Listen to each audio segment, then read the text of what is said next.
Chapter 3. The Unholy Grail. 3 things warned the wizard's apprentice that something was wrong. First, the deep-trodden prints of iron-shod hooves along the forest path. He sensed them through his boots before stooping to feel them out in the dark. Next, the eerie drone of a bee, unnaturally abroad by night. And finally, a faint, aromatic odor of burning. Mouse raced ahead, dodging tree trunks and skipping over twisted roots by memory and by a bat's feeling for rebounding whispers of sound. Gray leggings, tunic, peaked hood, and streaming cloak made the slight youth, skinny with asceticism, seem like a rushing shadow. The exaltation Mouse had felt at the successful completion of his long quest and his triumphal return to this sorceress master, Glavas Row, now vanished from his mind and gave way to a fear he hardly dared put into thoughts. Harm to the great wizard, whose mere apprentice he was? My gray mouse, still midway in his allegiance between white magic and black. Glavas Row had once put it. No, it was unthinkable that that great figure of wisdom and spiritual might should come to harm. The great magician. There was something hysterical about the way Mouse insisted on that great. For to the world, Glavas Row was but a hedge wizard, no better than a Mingo necromancer, with his second-sighted spotted dog, or a conjurer beggar of Cornwall. The great magician and his dwelling were alike protected by strong enchantments no impious outsider could breach. Not even the heart of Mouse skipped a beat. The lord paramount of these forests, Duke Janarl, who hated all magic, but white worse than black. And yet the smell of burning was stronger now, and Glavas Row's low cottage was built of resinous wood. There also vanished from Mouse's mind the vision of a girl's face, perpetually frightened yet sweet. That of Duke Janarl's daughter, Ivrian, who came secretly to study under Glavas Row, figuratively sipping the milk of his white wisdom side by side with Mouse. Indeed, they had privately come to call each other Mouse and Missling, while under his tunic, Mouse carried a plain green glove he had teased from Ivrian when he set forth on his quest, as if he were her armored and beweaponed knight, and not a swordless wizardling. By the time Mouse reached the hilltop clearing, he was breathing hard, not from exertion. There the gathering light showed him at a glance the hoof-hacked garden of magic herbs, the overturned straw beehive, the great flare of soot sweeping up the smooth surface of the vast granite boulder that sheltered the wizard's tiny house. But even without the dawn light, he would have seen the fire-shrunken beams and fire-gnawed posts secrete with red ember worms and the wraith-like green flame where some stubborn sorcerous ointment still burned. He would have smelled the confusion of precious odors of burned drugs and bombs, and the horribly appetizing kitchen odor of burned flesh. His whole lean body winced. Then, like a hound getting the scent, he darted forward. The wizard lay just inside the buckled door, and he had fared as his house. The beams of his body bared and blackened, the priceless juices and subtle substances boiled, burned, destroyed forever, or streamed upward as some cold hell beyond the moon. From all around came very faintly a low, sad hum as the unhoused bees mourned. Memories fled horror-stricken through Mouse's mind. These shriveled lips, softly enchanting incantations, those charred fingers pointing at the stars or stroking a small woodland animal. Trembling, Mouse drew from the leather pouch at his belt a flat green stone, engraved on the one side with deep-cut alien hieroglyphs, on the other with an armored, many-jointed monster, like a giant ant, that trod among tiny, fleeing human figures. That stone had been the object of the quest on which Glavas Row had sent him.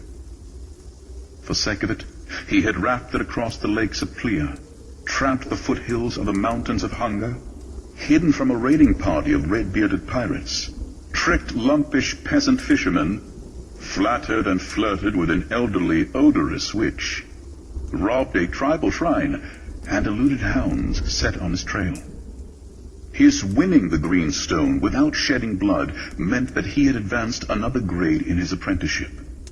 Now he gazed dully at its ancient surface, and then, his trembling controlled, laid it carefully on his master's blackened palm. As he stooped, he realized that the soles of his feet were painfully hot, his boots smoldering a little at the edges, yet he did not hurry his steps as he moved away. It was lighter now, and he noticed little things, such as the ant-hill by the threshold. The master had studied the black-armored creatures as intently as he had their cousin bees. Now it was deeply dented by a great heel mark, showing a semicircle of pits made by spikes. Yet something was moving. Peering closely, he saw a tiny, heat-maimed warrior struggling over the sand grains. He remembered the monster on the green stone, and shrugged at a thought that led nowhere. He crossed the clearing through the morning bees to where pale light showed between the tree trunks, and soon was standing, hand resting on a gnarly bole, at a point where the hillside sloped sharply away. In the wooded valley below was a serpent of milky mist, indicating the course of the stream that wound through it. The air was heavy with the dissipating smoke of darkness. The horizon was edged to the right with red from the coming sun. Beyond it, Mouse knew, lay more forest, and then the interminable grain fields and marshes of Lankhmar, and beyond even those, the ancient world center of Lankhmar City, which Mouse had never seen, yet whose overlord ruled in theory even this far. But near at hand, outlined by the sunrise red, was a bundle of jagged-topped towers, the stronghold of Duke Janarl. A wary animation came into Mouse's mask-like face. He thought of the spiked heel mark, the hacked turf, the trail of hoof marks leading down the slope. Everything pointed to the wizard-hating Janarl as the author of the atrocity behind him, except that, still revering his master's skills as matchless, Mouse did not understand how the Duke had broken through the enchantments, strong enough to dizzy the keenest woodsman, which had protected Glabasro's abode for many a year. He bowed his head, and saw, lying lightly on the springing grass blades, a plain green glove. He snatched it up, and digging in his tunic, drew forth another glove, darkly mottled and streakily bleached by sweat, and held them side by side. They were mates. His lips writhed back from his teeth, and his gaze went again to the distant stronghold. Then he unseated a thick round of scraggy bark from the tree trunk he'd been touching, and delved shoulder deep in the black cavity revealed. As he did these things, with a slow, tense automatism, the words came back to him of a reading Glabasro had smilingly given him over a meal of milkless gruel.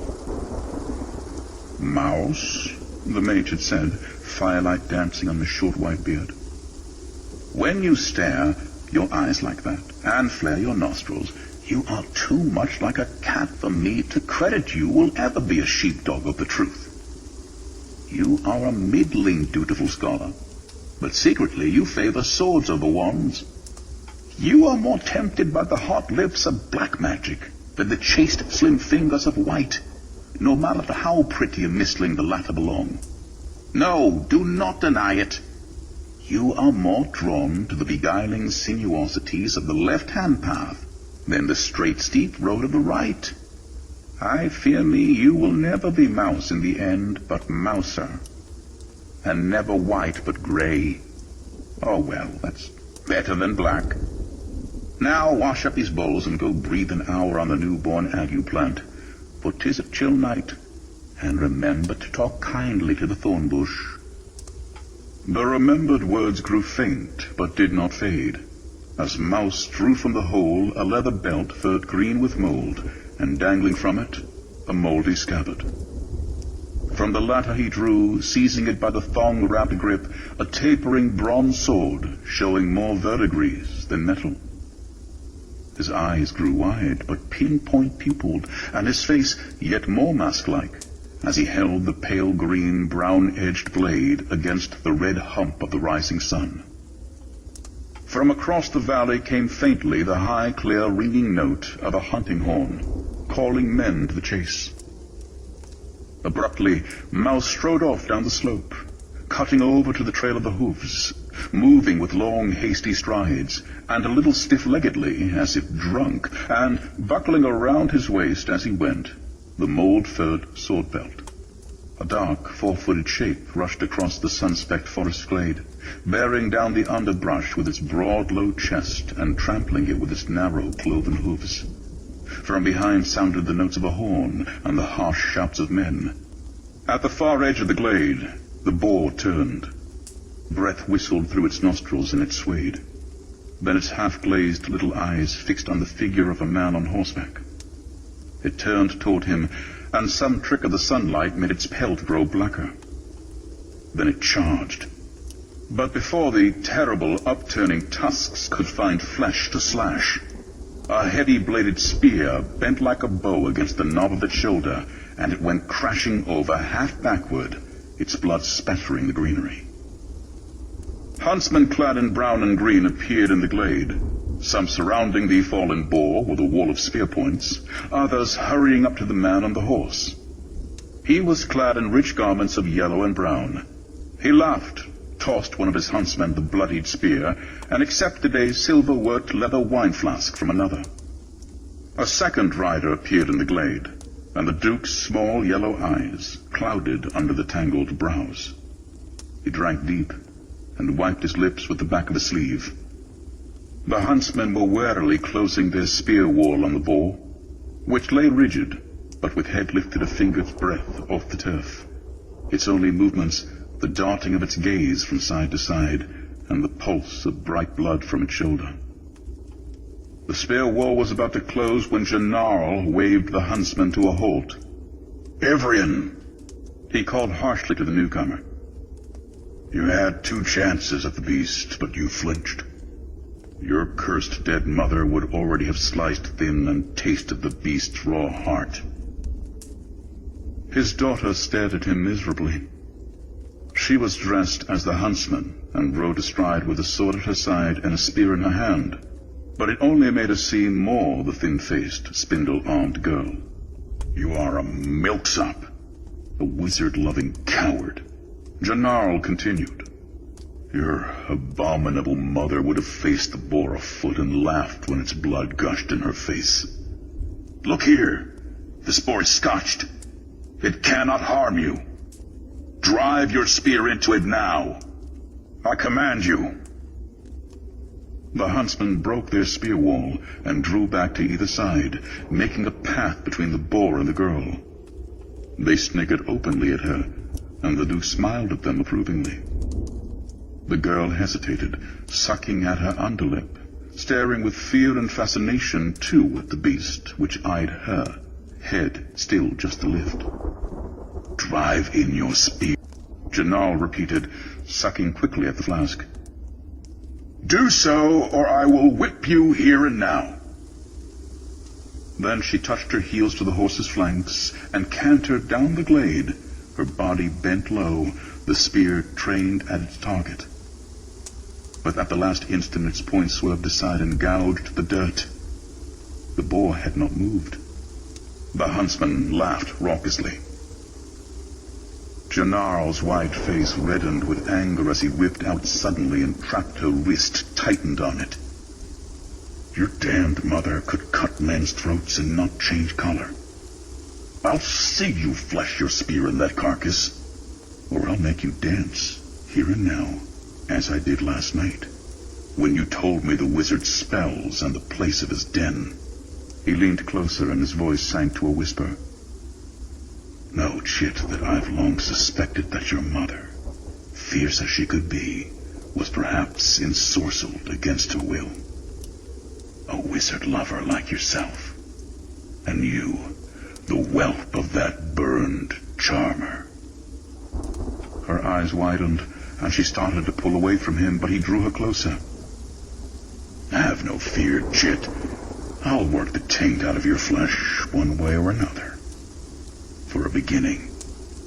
Prick me that boar. She did not move. Her face was a cream-colored mask of fear. He raised his hand, but at that moment there was an interruption. A figure appeared at the edge of the glade, at the point where the boar had turned to make its last charge. It was that of a slim youth, dressed all in gray. Like one drugged or in a trance, he walked straight toward Gennaro. The three huntsmen who had been attending the Duke drew swords and moved leisurely toward him. The youth's face was white and tensed, his forehead beaded with sweat under the gray hood half thrown back. Jaw muscles made ivory knobs. His eyes, fixed on the Duke, squinted as if they looked at the blinding sun.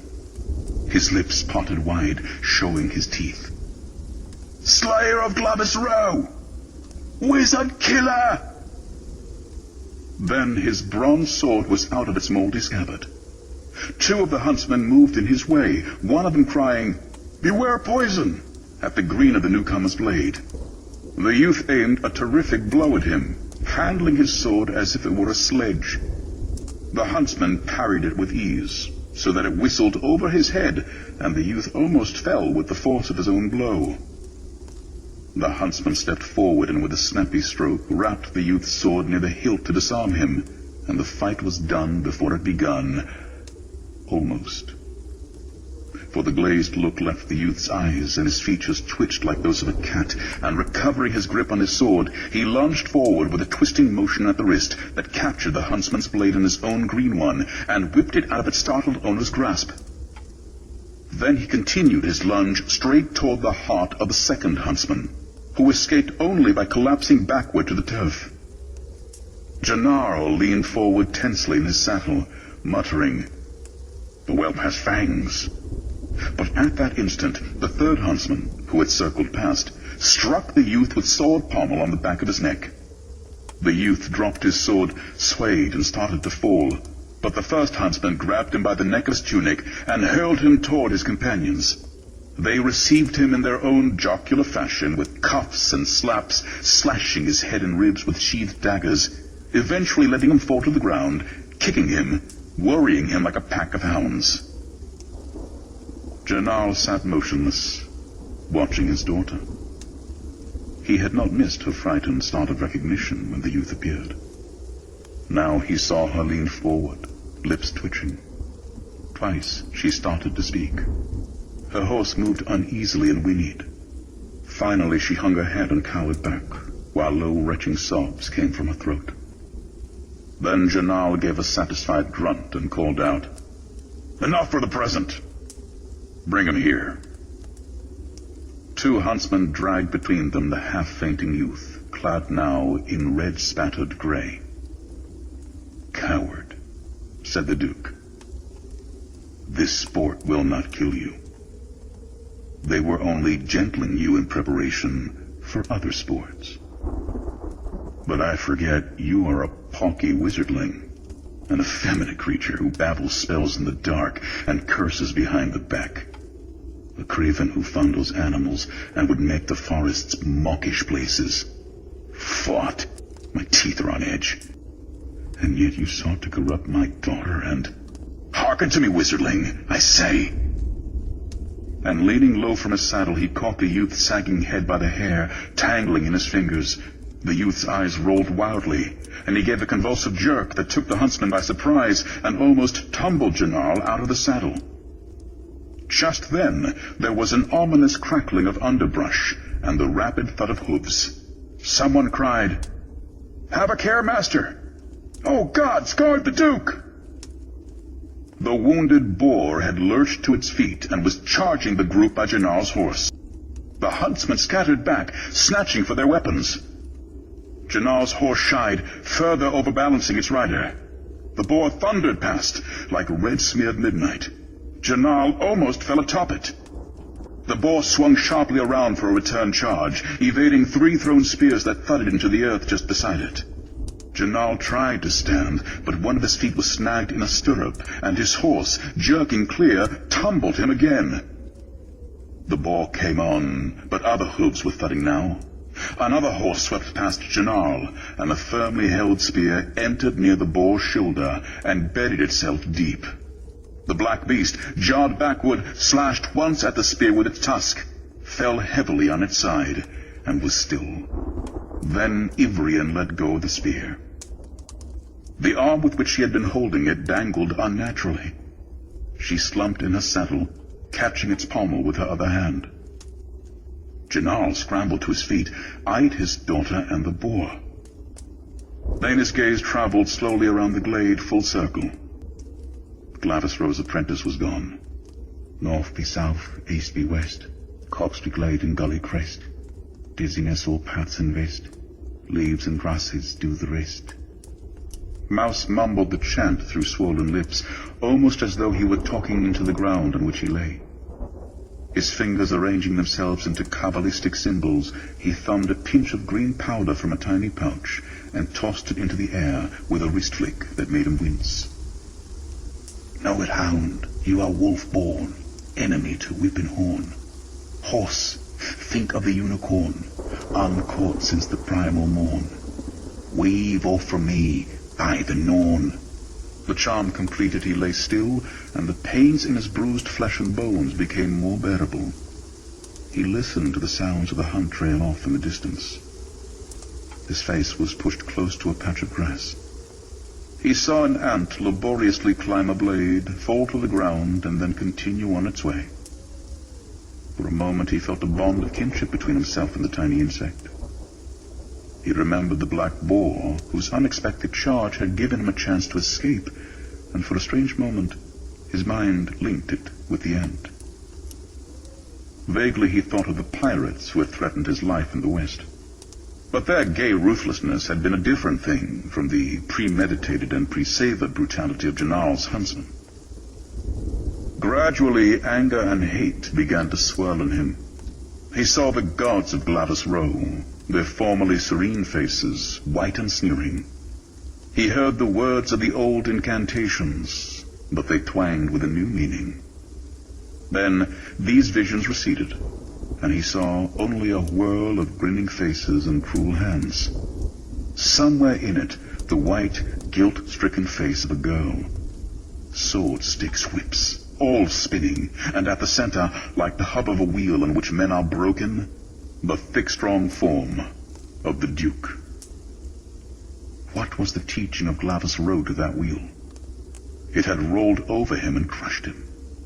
What was white magic to Janal and his henchmen? Only a priceless parchment to be besmirched, magic gems to be trampled in filth, thoughts of deep wisdom to be pulped with their encasing brain.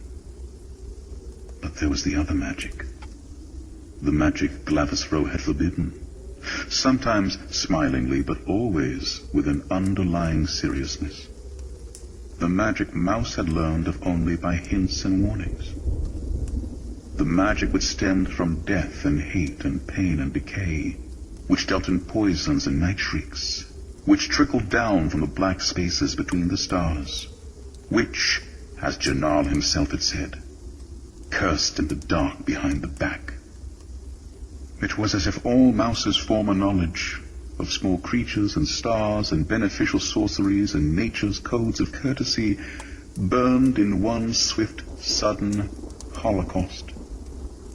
And the black ashes took life and began to stir, and from them crept a host of night shapes, resembling those which had been burned, but all distorted. Creeping, skulking, scurrying shapes, heartless, all hate and terror, but as lovely to look on as black spiders swinging along their geometrical webs. To sound a hunting horn for that pack, to set them on the track of Janal. Deep in his brain an evil voice began to whisper, "The dog must die, the Duke must die." And he knew that he would always hear that voice until its purpose was fulfilled. Laboriously he pushed himself up, feeling a stabbing pain that told of broken ribs. He wondered how he had managed to flee this far. Grinding his teeth, he stumbled across a clearing. By the time he had gotten to the shelter of the trees again, the pain had forced him to his hands and knees. He crawled on a little way, then collapsed.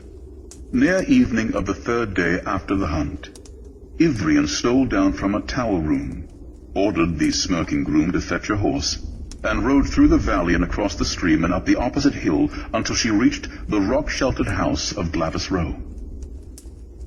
The destruction she saw brought new misery to her white, taut face.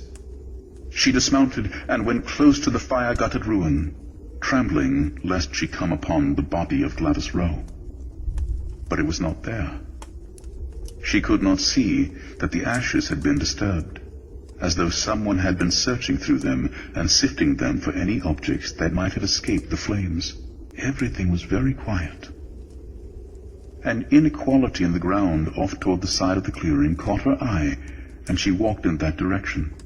It was a new-made grave, and in place of a headstone was, set around with grey pebbles, a small, flat, greenish stone with strange carvings on its surface. A sudden little sound from the forest set her trembling and made her realize that she was very much afraid.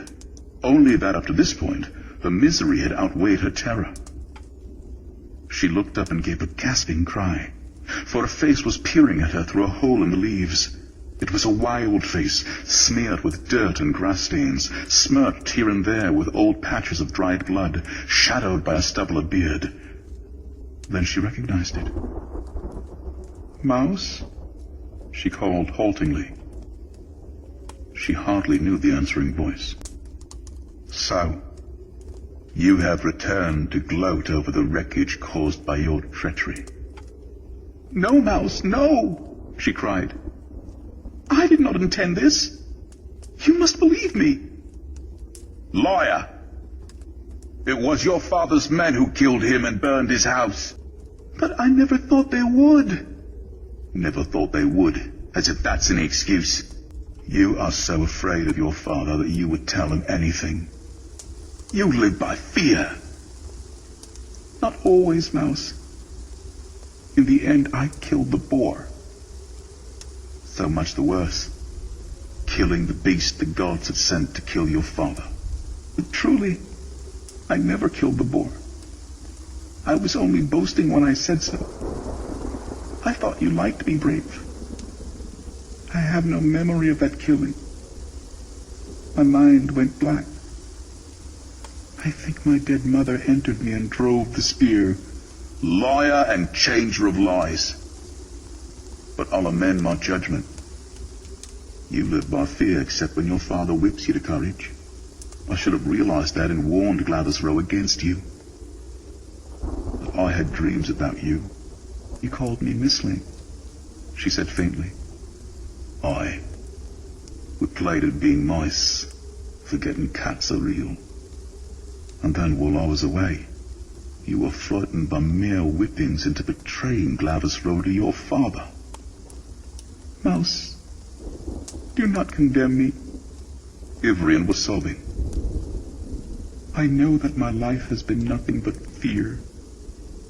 Ever since I was a child, my father has tried to force me to believe that cruelty and hate are the laws of the universe. He has tortured and tormented me. There was no one to whom I could turn until I found Glavis Row and learned that the universe has laws of sympathy and love that shape even death and the seeming hates. But now Glavis Row is dead and I am more frightened and alone than ever. I need your help, Mouse. You studied under Glavis Row. You know his teachings. Come and help me." His laughter mocked her. "Come out and be betrayed? Be whipped again while you look on? Listen to your sweet lion voice while your father's huntsmen creep closer. No, I have other plans." "Plans?" she questioned. Her voice was apprehensive. "Mouse, your life is in danger so long as you lurk here. My father's men are sworn to slay you on sight." "I would die, I tell you, if they caught you. Don't delay. Get away."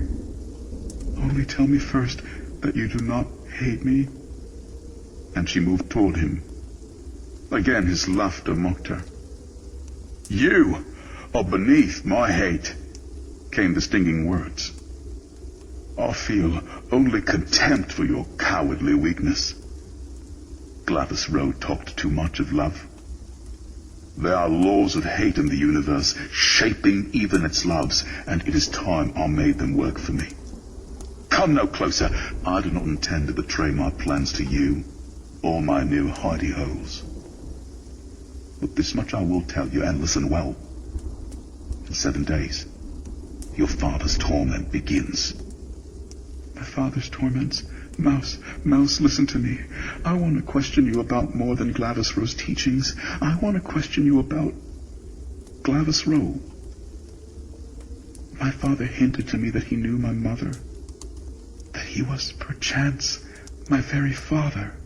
This time there was a pause before the mocking laughter, but when it came it was doubled. Good, good, good. It pleasures me to think that old Whitebeard enjoyed life a little before he became so wise. I dearly hope he did tumble your mother. That would explain his nobility. Where so much love was, love for each creature ever born, there must have been lust and guilt before. Out of that encounter, and all your mother's evil, his white magic grew. It is true. Guilt and white magic side by side, and the gods never lied. Which leaves you, the daughter of Glavis Rowe, betraying your true father to his sooty death. And then his face was gone, and the leaves framed only a dark hole. She blundered into the forest after him, calling out, "Mouse! Mouse!" and trying to follow the receding laughter. But it died away, and she found herself in a gloomy hollow, and she began to realize how evil the apprentice's laughter had sounded, as if he laughed at the death of all love, or even its unbirth. Then panic seized her, and she fled back through the undergrowth, brambles catching at her clothes and twigs stinging her cheeks, until she had regained the clearing and was galloping back through the dusk, 1,000 fears besetting her, and her heart sick with the thought that there was now no one in the wide world who did not hate and despise her. When she reached the stronghold, it seemed to crouch above her like an ugly, jag-crested monster, and when she passed through the great gateway, it seemed to her that the monster had gobbled her up forever. Come nightfall on the 7th day, when dinner was being served in the great banquet hall, with much loud talk and crunching of rushes and clashing of silver plates, Janarl stifled a cry of pain and clapped his hand to his heart. "It is nothing," he said a moment later to the thin-faced henchman sitting at his side. "Give me a cup of wine. That will stop the twinging." But he continued to look pale and ill at ease, and he ate little of the meat that was served up in great smoking slices. His eyes kept roving about the table, finally settling on his daughter. "Stop staring at me in that gloomy way, girl," he called. "One would think that you had poisoned my wine and were watching to see green spots come out on me, or red ones, edged with black alike." This brought a general guffaw of laughter, which seemed to please the Duke, for he tore off the wing of a fowl and gnawed at it hungrily. But the next moment he gave another sudden cry of pain, louder than the first, staggered to his feet, clawed convulsively at his chest, and then pitched over on the table, where he lay groaning and writhing in his pain. "The Duke is stricken!" the thin-faced henchman announced, quite unnecessarily, and yet most portentously after bending over him. "Carry him to bed! One of you loosen his shirt! He gasps for air!" A flurry of whispering went up and down the table.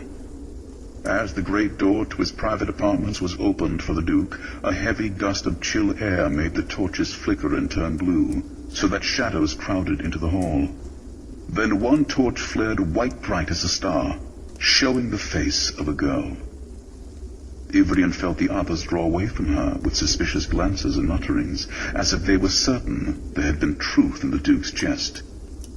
She did not look up. After a while, someone came and told her that the Duke commanded her presence.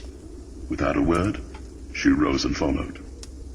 The Duke's face was gray and furrowed with pain, but he had control of himself, though with each breath his hand tightened convulsively on the edge of the bed until his knuckles were like knobs of rock.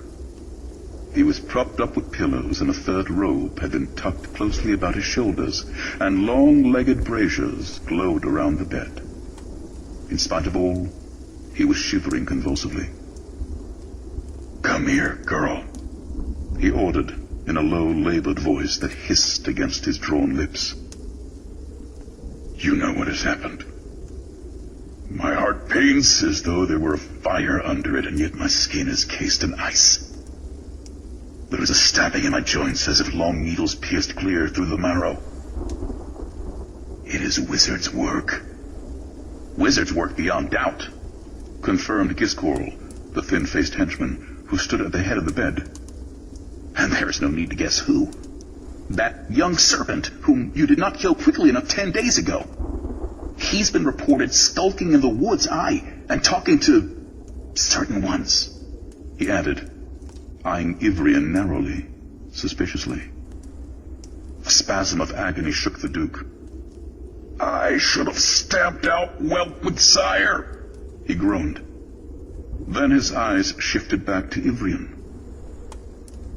"Look, girl, you've been seen poking about in the forest where the old wizard was killed.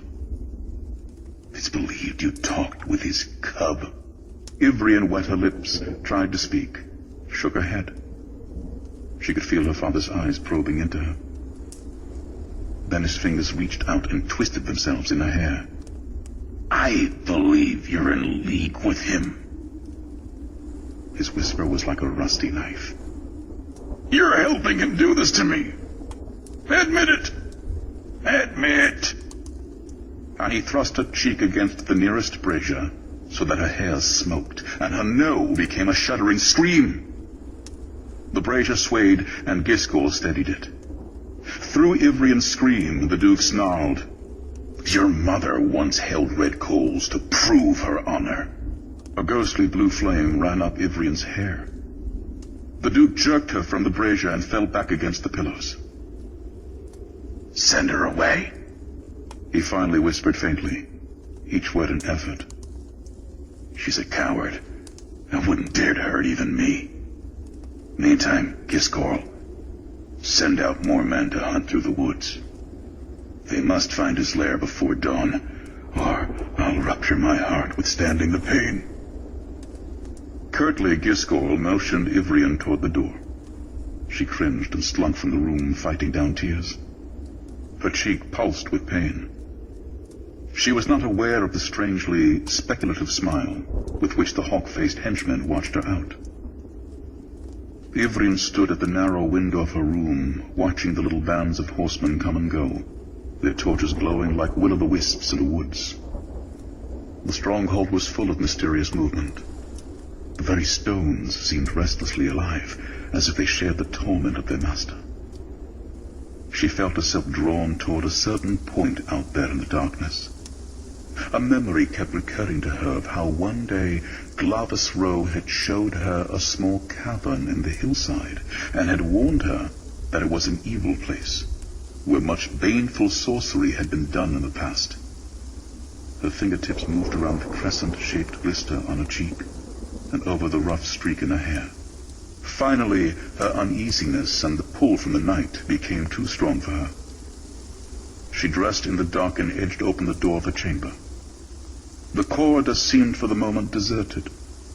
She hurried along it, keeping close to the wall, and darted down the worn, rounded hummocks of the stone stair.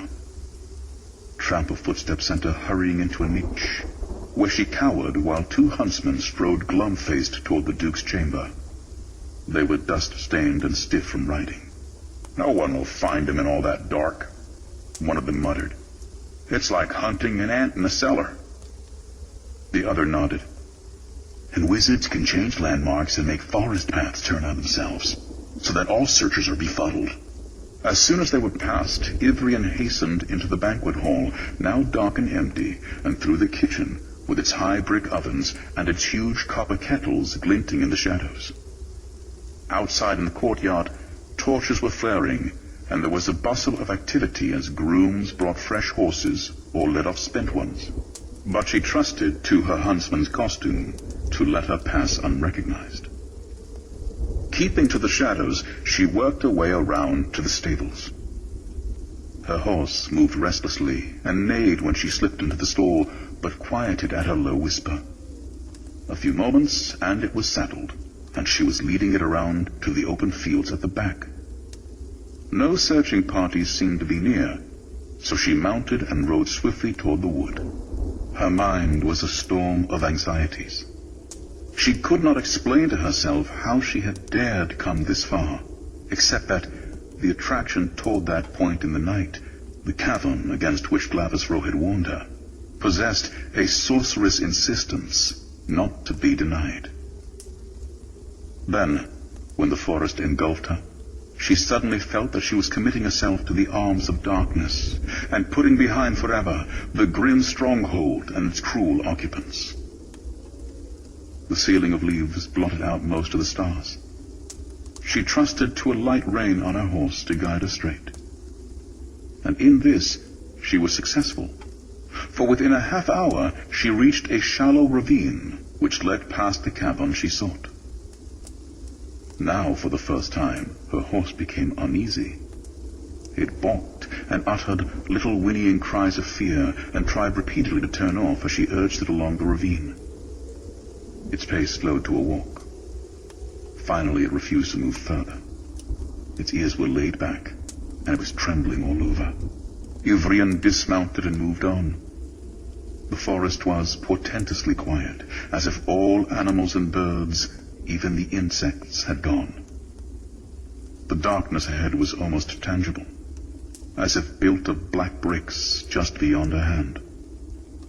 Then Ivrian became aware of the green glow, vague and faint at first as the ghosts of an aurora. Gradually it grew brighter and acquired a flickering quality as the leafy curtains between her and it became fewer. Suddenly she found herself staring directly at it, a thick, heavy, soot-edged flame that writhed instead of danced.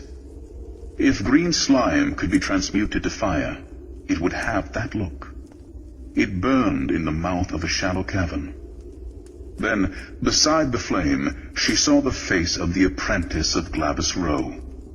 And in that instant, an agony of horror and sympathy tore at her mind. The face seemed inhuman, more a green mask of torment than anything alive. The cheeks were drawn in. The eyes were unnaturally wild. It was very pale and dripping with cold sweat induced by intense inward effort. There was much suffering in it, but also much power. Power to control the thick twisting shadows that seemed to crowd around the green flame. Power to master the forces of hate that were being marshaled. At regular intervals, the cracked lips moved, and the arms and hands made set gestures. It seemed to Ivrian that she heard the mellow voice of Glavis Row repeating a statement he had once made to Mouse and to her. None can use black magic without straining the soul to the uttermost and staining it into the bargain. None can inflict suffering without enduring the same. None can send death by spells and sorcery without walking on the brink of death's own abyss, aye, and dripping his own blood into it. The forces black magic evokes are like two-edged, poisoned swords with grips studded with scorpion stings. Only a strong man, leather-handed, in whom hate and evil are very powerful, can wield them. And he, only for a space. In Mouse's face, Ivrian saw the living example of those words. Step by step she moved toward him, feeling no more power to control her movements than if she were in a nightmare. She became aware of shadowy presences, as if she were pushing her way through cobweb veils. She came so near that she could have reached out her hand and touched him, and still he did not notice her, as if his spirit were out beyond the stars, grappling the blackness there.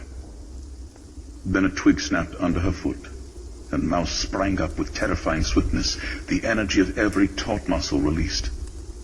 He snatched up his sword and lunged at the intruder, but when the green blade was within a hand's breadth of Ivrian's throat, he checked it with an effort. He glared, lips drawn back from his teeth.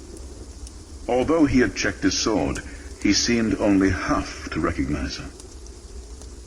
At that instant, Ivrian was buffeted by a mighty gust of wind, which came from the mouth of the cavern, a strange wind, carrying shadows.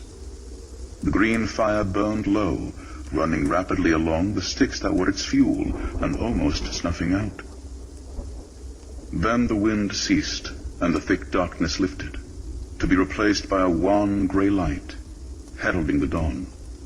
The fire turned from green to yellow. The wizard's apprentice staggered, and the sword dropped from his fingers. "Why did you come here?" he questioned thickly. She saw how his face was wasted with hunger and hate, how his clothing bore the signs of many nights spent in the forest like an animal under no roof. Then suddenly she realized that she knew the answer to his question. "Oh, Mouse," she whispered, "let us go away from this place. Here is only horror." He swayed, and she caught hold of him. "Take me with you, Mouse," she said. He stared frowningly into her eyes. "You do not hate me, then, for what I have done to your father? Or what I have done to the teachings of Glavis Row?" He questioned puzzledly. "You are not afraid of me?" "I'm afraid of everything," she whispered, clinging to him. "I am afraid of you, yes. A great deal afraid. But that fear can be unlearned. Oh, Mouse, will you take me away to Lankhmar or to Earth's End?" He took her by the shoulders. "I have dreamed of that," he said slowly. "But you—" "Apprentice of Glavis Row!" thundered a stern, triumphant voice. "I apprehend you in the name of Duke Janarl for sorceries practiced on the Duke's body!" 4 huntsmen were springing forward from the undergrowth with swords drawn, and Giscor 3 paces behind them. Mouse met them halfway. They soon found that this time they were not dealing with a youth blinded by anger, but with a cold and cunning swordsman. There was a kind of magic in his primitive blade. He ripped up the arm of his first assailant with a well-judged thrust, disarmed the second with an unexpected twist, then coolly warded off the blows of the other 2, retreating slowly. But other huntsmen followed the first 4 and circled around. Still fighting with terrible intensity and giving blow for blow, Mouse went down under the sheer weight of their attack. They pinioned his arms and dragged him to his feet. He was bleeding from a cut in the cheek, but he carried his head high, though it was beast shaggy. His bloodshot eyes sought out Ivrian. "I should have known," he said evenly, "that having betrayed Glavis Row, you would not rest until you had betrayed me. You did your work well, girl. I trust you take much pleasure in my death." Giscor laughed. Like a whip, the words of Mouse stung Ivrian. She could not meet his eyes. Then she became aware that there was a man on horseback behind Giscor, and looking up, she saw that it was her father. His white body was bent by pain. His face was a death's mask. It seemed a miracle that he managed to cling to the saddle. "Quick, Giscor!" he hissed. But the thin-faced henchman was already sniffing around in the cavern's mouth like a well-trained ferret. He gave a cry of satisfaction and lifted down a little figure from a ledge above the fire, which he next stamped out. He carried the figure as gingerly as if it were made of cobweb. As he passed by her, Ivrian saw that it was a clay doll, wide as it was tall, and dressed in brown and yellow leaves, and that its features were a grotesque copy of her father's. It was pierced in several places by long bone needles. "This is the thing, O master," said Giscorl, holding it up. But the Duke only repeated, "Quick, Giscorl!" The henchman started to withdraw the largest needle, which pierced the doll's middle. But the Duke gasped in agony and cried, "Forget not the bomb!" Whereupon Giscorl uncorked with his teeth and poured a large vial of syrupy liquid over the doll's body, and the Duke sighed a little with relief. Then Giscorl very carefully withdrew the needles one by one, and as each needle was withdrawn, the Duke's breath whistled, and he clapped his hand to his shoulder or thigh, as if it were from his own body that the needles were being drawn. After the last one was out, he sat slumped in his saddle for a long time. When he finally looked up, the transformation that had taken place was astonishing. There was color in his face, and the lines of pain had vanished, and his voice was loud and ringing. "Take the prisoner back to our stronghold to await our judgment," he cried. "Let this be a warning to all who would practice wizardry in our domain. Giscorl, you have proved yourself a faithful servant." His eyes rested on Ibrian. "You have played with witchcraft too often, girl, and need other instruction. As a beginning, you will witness the punishment I shall visit on this foul wizardling." "A small bow, no Duke," Mouse cried. He had been hoisted onto a saddle and his legs tied under the horse's belly. "Keep your foul spying daughter out of my sight, and let her not look at me in my pain." "Strike him in the lips, one of you," the Duke ordered. "Ivrian, ride close behind him. I command it." Slowly, the little cavalcade rode off toward the stronghold through the brightening dawn. Ivrian's horse had been brought to her, and she took her place as bidden, sunk in a nightmare of misery and defeat. She seemed to see the pattern of her whole life laid out before her, past, present, and future, and it consisted of nothing but fear, loneliness, and pain. Even the memory of a mother, who had died when she was a little girl, was something that still brought a palpitation of panic to her heart. A bold, handsome woman, who always had a whip in her hand, and whom even her father had feared. Ivrian remembered how when the servants had brought word that her mother had broken her neck in a fall from a horse, her only emotion had been fear that they were lying to her, and that this was some new trick of her mother's to put her off guard, and that some new punishment would follow. Then, from the day of her mother's death, her father had shown her nothing but a strangely perverse cruelty. Perhaps it was his disgust at not having a son that made him treat her like a cowardly boy instead of a girl, and encourage his lowliest followers to maltreat her. From the maids who played at ghosts around her bed, to the kitchen wenches who put frogs in her milk and nettles in her salad. Sometimes it seemed to her that anger at not having a son was too weak an explanation for her father's cruelties, and that he was revenging himself through Ivrian on his dead wife, whom he had certainly feared, and who still influenced his actions, since he had never married again or openly taken mistresses. Or perhaps there was truth in what he had said of her mother and Gladys Rowe. No, surely that must be a wild imagining of his anger. Or perhaps, as he sometimes told her, he was trying to make her live up to her mother's vicious and bloodthirsty example, trying to recreate his hated and adored wife in the person of her daughter, and finding a queer pleasure in the refractoriness of the material on which he worked and the grotesquerie of the whole endeavor. Then, in Gladys Rowe, Ivrian had found a refuge. When she had first chanced upon the white-bearded old man in her lonely wanderings through the forest, he had been mending the broken leg of a fawn, and he had spoken to her softly of the ways of kindness and of the brotherhood of all life, human and animal. and she had come back day after day to hear her own vague intuitions revealed to her as deep truths, and to take refuge in his wide sympathy, and to explore her timid friendship with his clever little apprentice. But now Glavis Row was dead, and Mouse had taken the spider's way, or the snake's track, or the cat's path, as the old wizard had sometimes referred to Baal magic. She looked up and saw Mouse riding a little ahead, and to one side of her, his hands bound behind him, his head and body bowed forward. Conscience smote her, for she knew she had been responsible for his capture. But worse than conscience was the pang of lost opportunity. For there ahead of her rode doomed the one man who might have saved her from her life. A narrowing of the path brought her close beside him.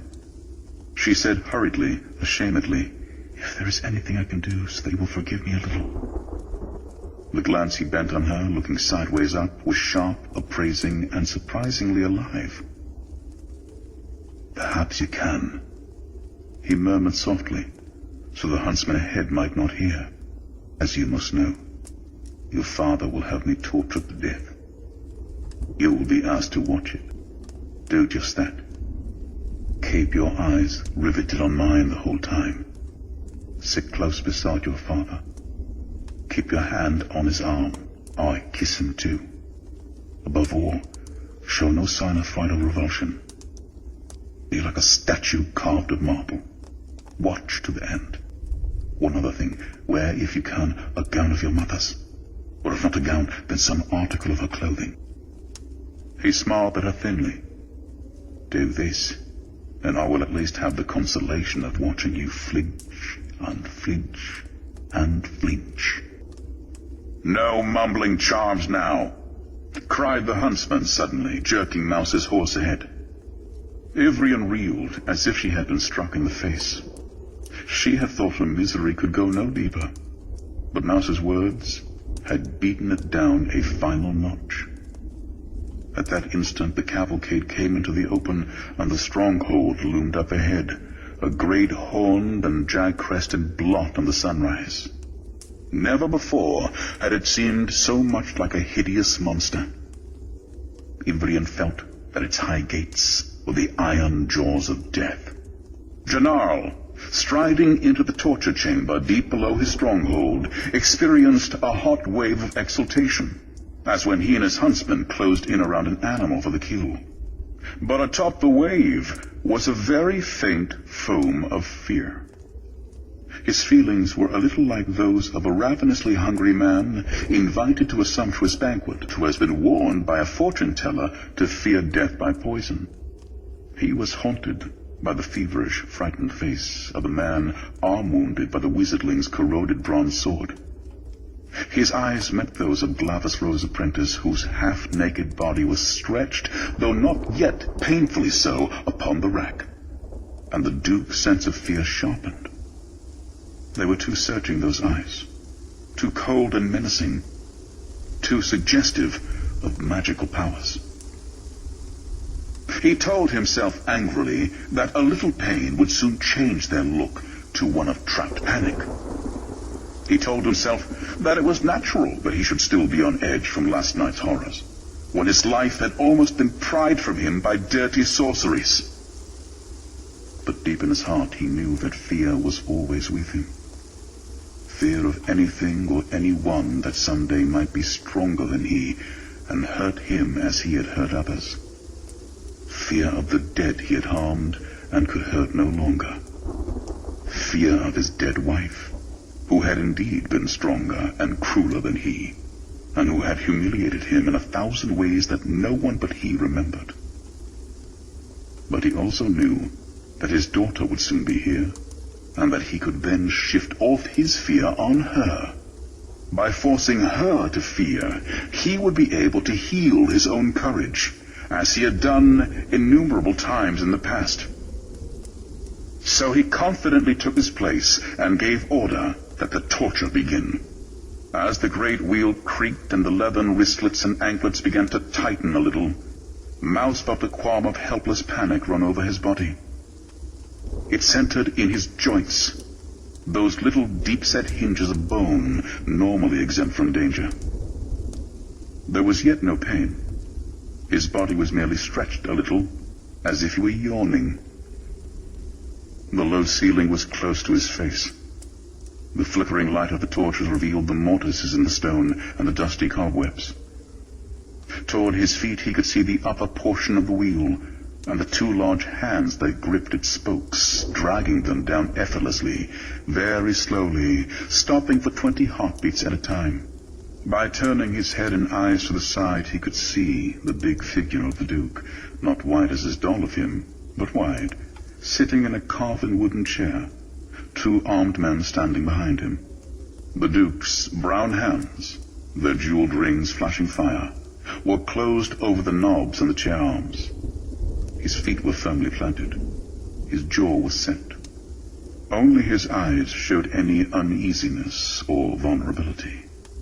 They kept shifting from side to side, rapidly, regularly, like the pivoted ones of a doll. "My daughter should be here," he heard the Duke say abruptly in a flat voice. "Hasten her. She is not to be permitted to delay." One of the men hurried away. Then the twinges of pain commenced, striking at random in the forearm, the back, the knee, the shoulder. With an effort, Mouse composed his features. He fixed his attention on the faces around him, surveying them in detail, as if they formed a picture, noting the highlights on the cheeks and eyes and beards and the shadows wavering with the torch flames that their figures cast upon the low walls. Then those low walls melted, and, as if distance were no longer real, he saw the whole wide world he'd never visited beyond them. Great reaches of forest, bright amber desert and turquoise sea, the lake of monsters, the city of ghouls, magnificent Lankhmar, the land of the 8 cities, the Trollstep Mountains, the fabulous cold waste. And by some chance, striding there, an open-faced, hulking, red-haired youth he'd glimpsed among the pirates and later spoken with, all places and persons he'd never now encounter, but showing in wondrous fine detail, as if carved and tinted by a master miniaturist. With startling suddenness, the pain returned and increased. The twinges became needle stabs, a cunning prying at his insides, fingers of force crawling up his arms and legs toward his spine and unsettling at the hips. He desperately tensed his muscles against them. Then he heard the Duke's voice. "Not so fast. Stop a while." Mouse thought he recognized the overtones of panic in the voice.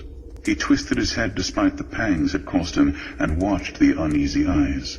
They swung to and fro like little pendulums. Suddenly then, as if time were no longer real, Mouse saw another scene in this chamber. The Duke was there, and his eyes swinging from side to side, but he was younger, and there was open panic and horror in his face.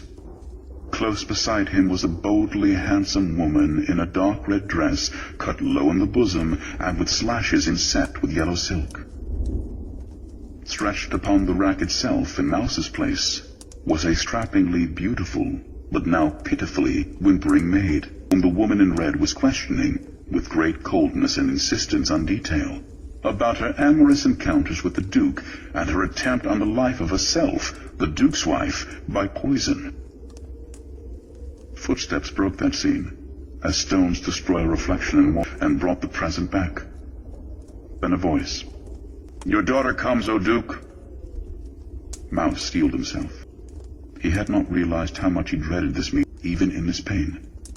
He felt bitterly certain that Ivrian would not have heeded his words.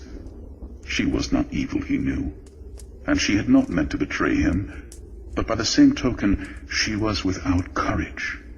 She would come whimpering, and her anguish would eat at what little self-control he could muster and doom his last wild, wishful schemings.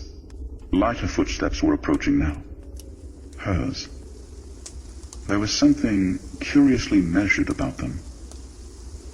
It meant added pain for him to turn his head so he could see the doorway, yet he did so, watching her figure define itself as it entered the region of ruddy light cast by the torches. Then he saw the eyes. They were wide and staring. They were fixed straight on him, and they did not turn away. The face was pale, calm, with a deadly serenity. He saw she was dressed in a gown of dark red, cut low in the bosom, and with slashes inset with yellow silk. And then the soul of Mouse exulted, for he knew that she had done what he had bidden her. Lavis Row had said, "The sufferer can hurl his suffering back upon his oppressor, if only his oppressor can be tempted to open a channel for his hate." Now there was a channel open for him, leading to Janarl's inmost being. Hungrily, Mouse fastened his gaze on Ibrian's unblinking eyes, as if they were pools of black magic in a cold moon. Those eyes, he knew, could receive what he could give. He saw her seat herself by the Duke. He saw the Duke peer sidewise at his daughter and start up as if she were a ghost. But Ivrian did not look toward him. Only her hand stole out and fastened on his wrist, and the Duke sank, shuddering back into his chair. "Proceed!" he heard the Duke call out to the torturers, and this time the panic in the Duke's voice was very close to the surface. The wheel turned. Mouse heard himself groan piteously. But there was something in him now that could ride on top of the pain, and that had no part in the groan. He felt that there was a path between his eyes and Ivrian's, a rock-walled channel through which the forces of human spirit, and of more than human spirit, could be sent roaring like a mountain torrent. And still she did not turn away. No expression crossed her face when he groaned. Only her eyes seemed to darken as he grew still more pale. Mouse sensed a shifting of feelings in his body. Through the scalding waters of pain, his hate rose to the surface, rose atop too. He pushed his hate down the rock-walled channel, saw Ivrian's face grow more death-like as it struck her, saw her tighten her grip on her father's wrist, sensed the trembling that her father no longer could master. The wheel turned. From far off, Mouse heard a steady, heart-tearing whimpering. But a part of him was outside the room now. High he felt in the frosty emptiness above the world. He saw spread out below him a nighted panorama of wooded hills and valleys. Near the summit of one hill was a tight clump of tiny stone towers. But as if he were endowed with a magical vulture's eye, he could see through the walls and roofs of those towers into the very foundations beneath, into a tiny murky room in which men tinier than insects clustered and cowered together. Some were working at a mechanism which inflicted pain on a creature that might have been a bleached and writhing ant. And the pain of that creature, whose tiny thin cries he could faintly hear, had a strange effect on him at this height, strengthening his inward powers and tearing away a veil from his eyes, a veil that had hitherto hidden a whole black universe. For he began to hear about him a mighty murmuring.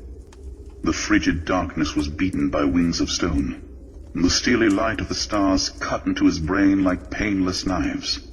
He felt a wild black whirlpool of evil, like a torrent of black tigers, blast down upon him from above, and he knew that it was his to control. He let it surge through his body, and then hurled it down the unbroken path that led to 2 points of darkness in the tiny room below. The 2 staring eyes of Ibrian, daughter of Duke Janarl.